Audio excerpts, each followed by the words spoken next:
In today's video, you'll learn how to change your Outlook password. Outlook uses your Microsoft account password, so updating it affects Outlook and all Microsoft services tied to the same account. Begin by opening a browser and going to account.microsoft.com.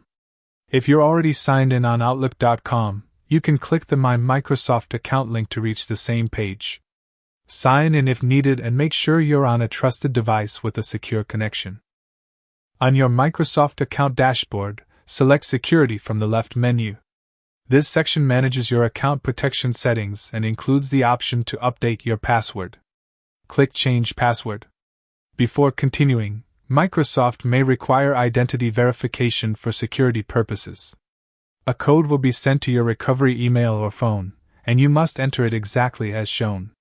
If the code expires, request a new one. Once verified, you'll see fields to update your password. Enter your current password first, then type a new one and confirm it. Choose a strong, unique password, ideally a long passphrase with a mix of letters, numbers, and symbols. Avoid predictable choices like birthdays or reused passwords. A password manager can help generate and save a secure option. When ready, click Save to finalize the change. Your new password now applies to Outlook and all Microsoft services linked to your account. You may need to sign in again on devices such as your phone or desktop Outlook app, so update any saved passwords. If a login fails, check for typing errors or caps lock.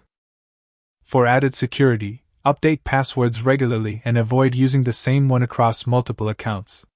If you use two-step verification, keep your authentication method nearby, as you may be prompted more often right after the change. That's how to update your Outlook password quickly and safely.